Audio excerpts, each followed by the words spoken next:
Between 1933 and 1943. By Arthur Matthews, province of Quebec, Canada. To understand properly the first part of the story, you will need a map of the province of Quebec, Canada. It was early in spring that Major Henry Sanford of New York City came to Quebec with a number of friends. One of these friends was Nikola Tesla. Major Sanford owned a large camp in the Quebec woods, not far from a place called Lake Edward. Major Sanford invited me to go with them to his camp. We met in Quebec City at the old Lake St. John railway station. The Lake St. John Railway at that time operated railway between Quebec City and Chicoutimi at Lake St. John. Major Sanford had a private train consisting of 2 coaches and a baggage car. The baggage car was loaded with electrical equipment. One item of that equipment was a 75 kW generator set. This generator was driven with a gasoline motor. Due to the fact that Major Sanford's camp was located at almost 10 miles from the railway station, and the only way to get there was by means of a footpath through the bush and a portage on which canoes could carry materials. And of course, this meant that everything that we had to be carried by hand. And then to make this more convenient, most of the heavy materials, such as the 75 kW generator, had been taken apart and packed in small containers. We left that morning from Quebec at around 8 o'clock, and I don't remember exactly what time it was when we arrived at Sanford Station, but it was around noon, I believe. Arriving at Sanford Station, the train was placed on the siding and we unloaded the baggage car. And I will try to remember all the members in the party as we arrived at Sanford Station. Major Sanford and Mrs. Sanford, there was a trained nurse, Miss Kidd, and Tesla, and myself, and 12 Indian guides. The head guide, or chief, was a man named Joe Louis. The material was divided up amongst us, and we all had as much as we could carry. Some of the parcels were very heavy and required 2 guides to carry them. There was no particular rush, but we could go as slow or as fast as we pleased, admiring the beautiful woods as we walked along. So finally we arrived at the camp sometime late that evening.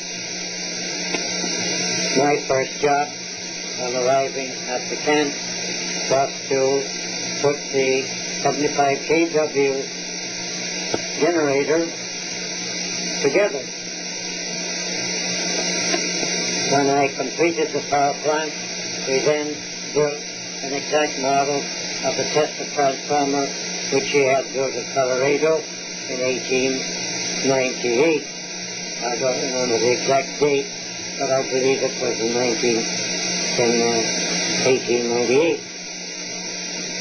This transformer was to transmit power through the earth without using any wires.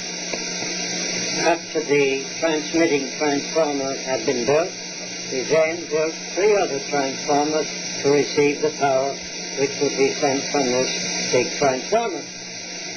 The first one was located about 10 miles away in the bush.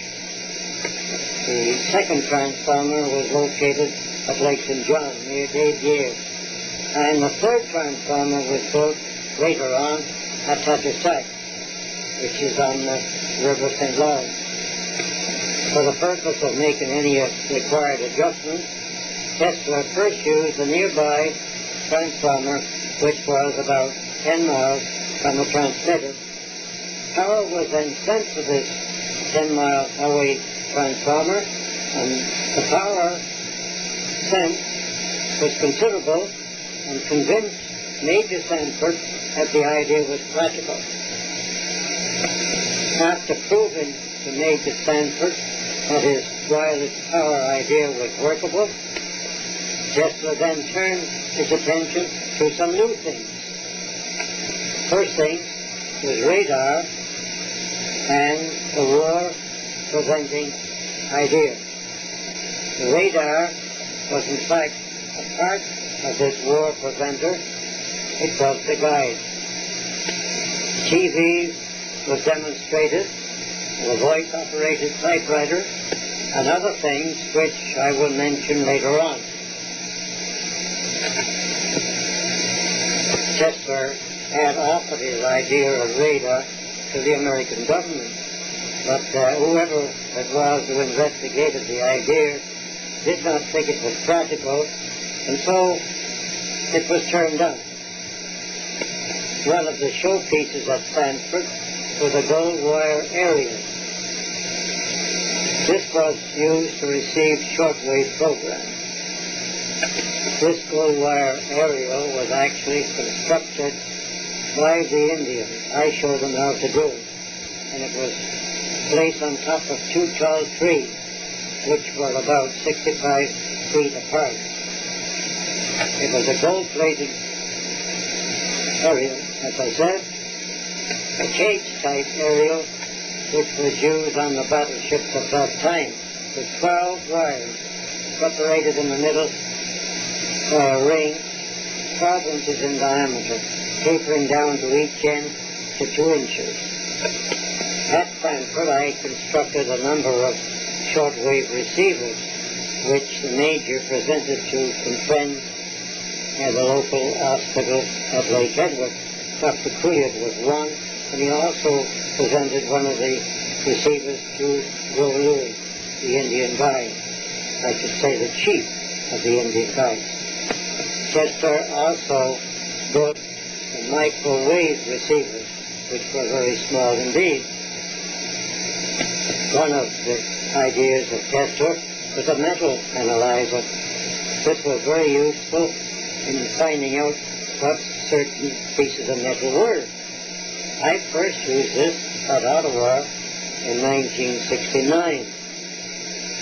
But a large lump chunk of metal had been discovered on the beach near Neuville, and this piece of metal, weighing something like 3,000 pounds, was taken to Lockhartje camp, where they tried to find out what it was. It was a kind of a mystery, and they were not able to find out what it was at Lockhartje, and then it was shipped to Ottawa, to the National Research Council, where they also did everything possible to find out what it was, but they were not able to do that. That is to say, they could not be certain of what it was. The stories went around that it fell from the sky, and it was a part of a spaceship, or something or other of that kind, but no one could say exactly what it was. And so, in 1969, I was invited to go to Ottawa and test this with the Tesla analyzer. I still have, in fact, this invention of Tesla. Well, to shorten the story, I certainly found out what the piece of metal was using the Tesla analyzer. Another wonder is a small, portable TV machine. This TV machine could see through stone walls. In other words, like a camera, a special kind of a camera, you pointed it at a wall, and it could see anything on the other side of the wall. It recorded this on a tape of some kind, and then you wind it up, and you could transmit this picture which had been picked up to a stone wall and send it to a small screen. This screen at Stanford was mounted on the wall, and it looked like a colored picture of some kind. I said another fake oil painting TV, because when it was operating, it's exactly what it looked like to me, because it was like a picture in a nice frame on the wall, and there were no visible wires to it. But Tesla had a small box that he was operating on the table, and as he operated this, he could change these pictures that were seemingly coming from nowhere on this frame of some kind. It looked like, as I say, it looked like an oil painting, and I had called it an oil painting TV. He had a camera with him during our trip through the bush, and he had pictures recorded of us and the guide carrying parcels walking through the forest. And he sent this picture to this oil painting picture. And as I say, it very much resembles an oil painting because it was in color. That's the first I had heard of the TV. I remember this was in 1932. Another marvel is a small recording machine. Something like our modern tape recorders, but it had no moving parts. It had no tape or anything else. It simply recorded and would play back the recording at a push of a button, just exactly like our tape recorders.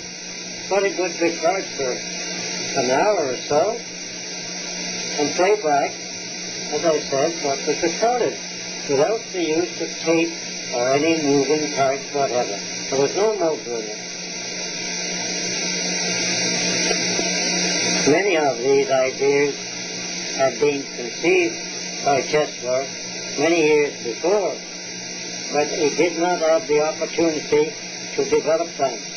And here at Stanford, it was a beautiful place, a magnificent place, a beautiful workshop which had been constructed by Major Stanford, well equipped with almost everything you could think of. Another fearful, fantastic idea which Tesla developed at Stanford was his dark idea. This would also prevent wars, but would it? I believe that it could also be used to make wars, because the equipment could be carried in an airplane and it would float over a city and put it to dark. Not a bit of light anywhere would show. This is, to me, a most fearful idea. You turn on a switch and everything goes dark. There would be no electric lights, no lights in your car, the headlights would not show. You could strike a match, it would burn, but it would not show any light. No form of light whatever, instantly, the moment the switch is closed. So then, Tesla said that if the war started and the switch was turned on, the war would not be able to continue because nobody would be able to see. I wonder what it would be. I wonder if it would ever be used. Can you imagine what would happen in a big city, say at noontime, suddenly, not a pick of light anywhere. The sun would suddenly die out. Headlights of cars would not turn on, and so it would be a terrible mess. And this apparatus, according to Tesla, could be put to work and control the whole nation, either a city or a village, town, or the whole nation, all of America, all of Canada, at the press of a button. Is it a good idea? I really don't know. Apart from the very big things used all over the world, inventions of Tesla, there are a number of little things, very important little things.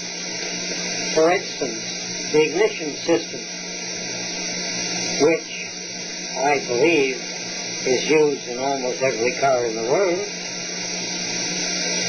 It was invented by Tesla many years ago, but certainly all the cars that I can think of use the same identical ignition system which was invented by Tesla at the beginning of the century. And no one has been able to find a better system. The speedometer, which is also used in almost every car in the world, also invented by Tesla. So was the ship's log. Most ships in the world use the Tesla log. The hydro system, that is to say, the method for driving generators to produce electricity from the waterfalls, was one of the great inventions of Tesla. The first power plant in the entire world was Niagara Falls, which was built by the Westinghouse Company in 1895. It's one of the few things which had Tesla's name on it up to recent years. Tesla also developed a number of ideas for helping overcome pain in the human being, such as sciatica, rheumatism, and all kinds of things like that. And he uses a small electrical vibrator. Another one of his great inventions was the electric car. He built the first one in 1897, and he drove from New York City to Buffalo, New York. And it had an average speed of 94 miles an hour. This car, if it was built today, would cost 1 cent a mile to operate. And it would cost practically nothing for repairs. Because apart from the mechanical parts, that is to say the wheels and the steering apparatus, whatever, those are the only moving parts, the engine in this electric car is a small alternating current motor, which runs at a tremendous speed of 30,000 RPM. And this is reduced to 1800 by means of a fluid transmission, also the invention of Tesla. The whole electric car is a magnificent piece of work, and it could be put in use today and save the public hundreds and billions of dollars now wasted in gasoline and oil and spare parts. I could give a few details about this electric car. You see, it does not use a storage battery.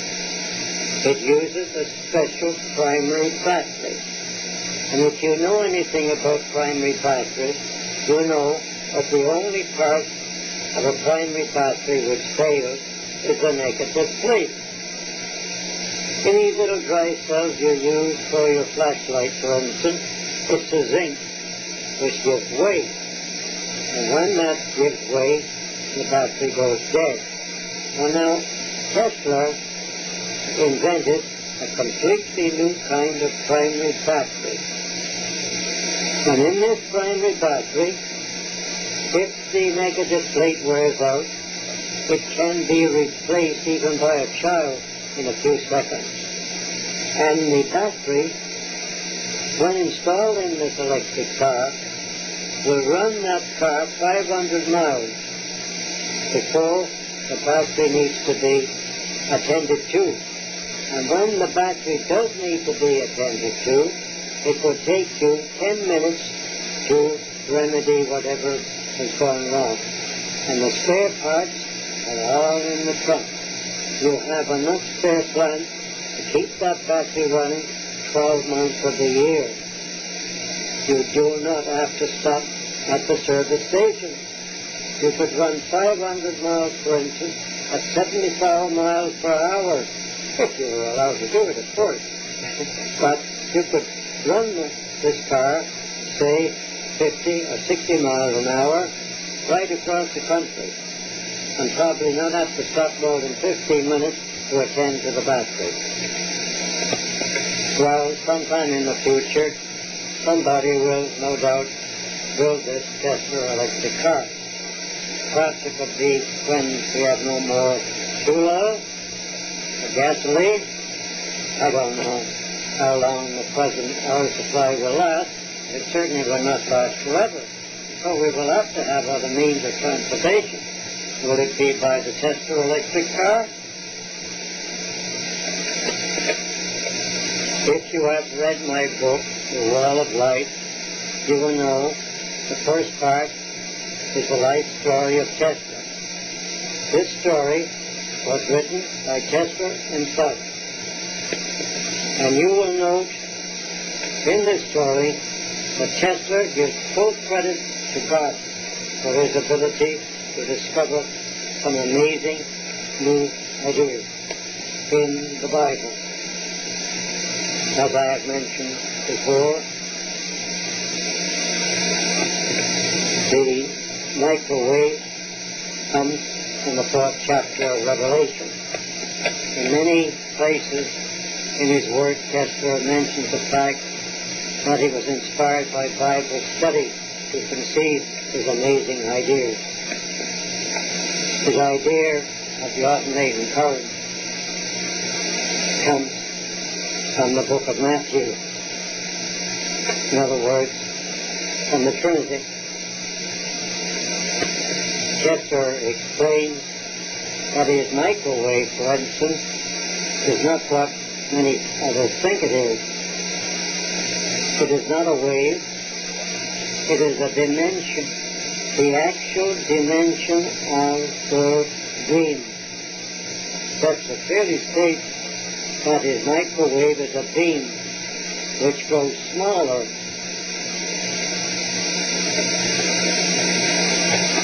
But he states that its diameter is smaller than a hair of your head. Another idea of Tesla is a locator. This will help you to find anything on the ground. It will help you to find metal deposits or liquid deposits such as oil and water. I wrote a story about this locator many years ago, which was published in one of the radio magazines of that time. And a man out west read my story, and he wrote to me, and he said that his father had died suddenly and left his money buried someplace on their 300-acre farm. And did I think that Tesla locator would help him to find it? Well, I wrote back and told him that, sure, if you can build the Tesla locator, you certainly will be able to find it if your father put it in a metal box or a metal lined box. Because if it was in a wooden box and the money was in paper, then it would be very difficult to find it. But if the money was in cash, coins, or if it was in a money box, then I was fairly sure he would be able to find it. Well, to make the story shorter, I sent him a diagram of this locator. This man built the locator, and he found the money. Another marvelous idea of Tesla was what he called a translator.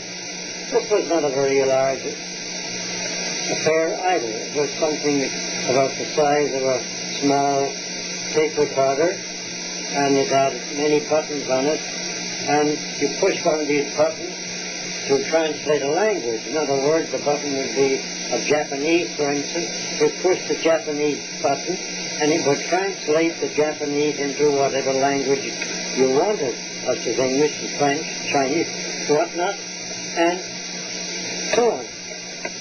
Tesla also had a small gadget which was a speed runner. This was about as big as a pocket wallet, and if you were driving a car, for instance, you would set it, and if you went too fast over the speed limit, it would yell loudly and tell you if you were going too fast or not. There was no connection to the car whatever. You simply could carry this like a purse in your pocket. You set it, for instance, at 50 miles an hour, and if you went over 50 miles an hour, it would yell out. Also at Stanford, Tesla built what he called a gravity motor. This was a tripod of 3 tall trees, the logs of 3 tall trees, lashed together at the top, and in the center of the top part was a pulley, and over this pulley was a rope. And the end of this rope goes around a shaft at the base, and a weight on the other end, and when the weight was coming down, it was turning the shaft, and you had 3 power. 3 power which would last as long as the rock was falling down, turning the shaft. Leonardo da Vinci was said to have built such a power plant. It was absolutely free and very useful, but one difficult point was the fact that you had to wind it up. Many people write to me asking the question, where can they find the best books concerning the life of Tesla? I've been answering letters like that for many years, since the early 20s, in fact, and I give the same answer to everybody that writes to me. And where can they find information which is true about Tesla? Well, you can find it in copies of his patents. You can get those patents, or copies of the patents, in the Washington Patent Office, Washington, D.C., United States of America. Now, there are also lectures and articles which Tesla published before 1943. In other words, before he died. Anything published in recent years might be a little bit altered. I don't know. I don't say that because of the publications are altered. But if you want all the truth without any guesswork, get copies of the original papers. Lectures, articles, and patents. And his life story, which is published in the first part of my book, The Wall of Life. Tesla was a man who minded his own business and wanted other people to mind theirs. He did not like gossip. His private life was his life, and it belonged to no one else. He did not interfere with other people's business, and he did not want anyone to interfere with his. Tesla was a down-to-earth kind of man. He was a mechanical engineer,